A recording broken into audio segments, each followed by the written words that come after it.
Psychology म्हणते की एकटं राहिल्याने माणसाला डिप्रेशन, भीती, एन्झायटी येते म्हणून. मग मला सांगा, जे लोक ध्यान करतात, योगा करतात, जे लोक दूर कुठल्या तरी डोंगरावर जाऊन तपस्या, साधना करतात, त्यांना डिप्रेशन येत नसेल का? नाही. कारण त्यांच्याकडे दोन मोठ्या गोष्टी आहेत. एक म्हणजे ध्येय आणि दुसरी म्हणजे विश्वास. हो, ते आपल्यावर आणि या ब्रह्मांडावर विश्वास ठेवतात. ज्या देवाची साधना करतात त्याच्यावर विश्वास ठेवतात. त्याच्यामुळे त्यांच्या जीवनात कधीही डिप्रेशन येऊच शकत नाही.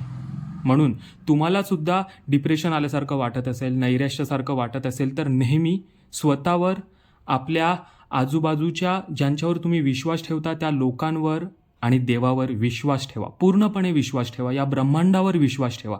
मग बघा, डिप्रेशन म्हणजे काय, भीती म्हणजे काय, नैराश्य म्हणजे काय, हे तुमच्या डिक्शनरीमधून निघून जाईल.